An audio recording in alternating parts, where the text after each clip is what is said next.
how's it going? Kevin Cleary here with a first impressions video for you on this very popular little Spyderco. This is the Spyderco Smock. First thing I have to say is a huge thank you for sending this along to @Nate in the Sticks.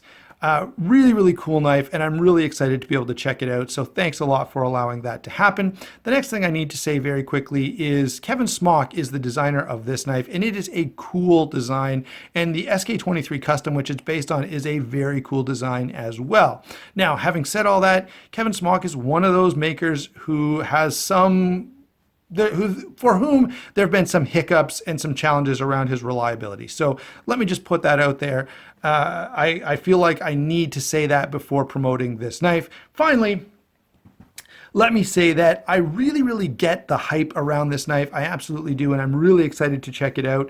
But this is probably not a knife that I would go out and buy, although I absolutely get it. There's a lot of cool stuff going on here. So let's go ahead and talk about that cool stuff, beginning with the very impressive hollow grind on this S30V blade.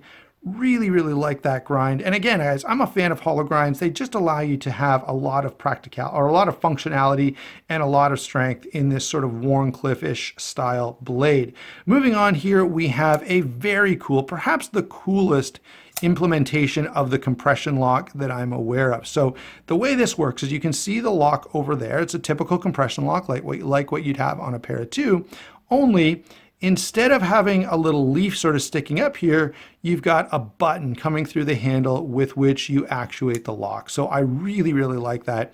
The other thing is the way this flipper is done is very low profile. And this, of course, for many of you who've been around for a while, you know that one of the things that Kevin Smock is known for is the Quaken mod, or the flipper mod on the Boker Quaken. And it essentially looks exactly like this. And so he just took kind of what he learned from that and carried it over into his own design. And I've got to say, that's really cool, as is the way this compression lock works. A couple of other little features I want to mention.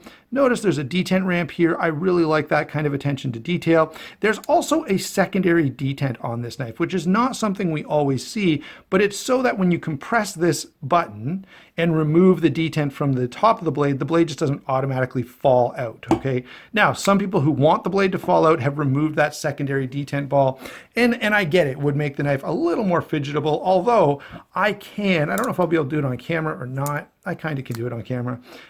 If I'm not on camera, I can very easily sort of open and close this knife just by actuating that button.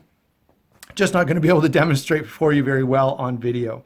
Okay, so very cool. Moving on here, we've got the laminated carbon fiber, some nice lightning holes in the blade here, really nice.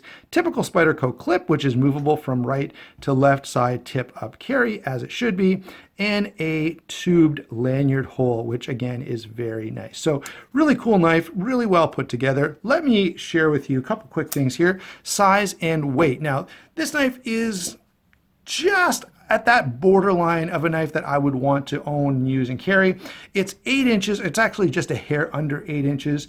3 3/8 inches on the blade, 4.5 inches on the handle, and this weighs in at a very nice, comfortable 3.6 ounces. All right, now in terms of my initial impressions, what do I think of this knife, just having handled it for a few minutes here? Look, I've got to say, I get the hype. There's a lot of cool here. There's a lot of fidget factor. There's a lot that I really appreciate. You can Spidey flick it, you can flip it.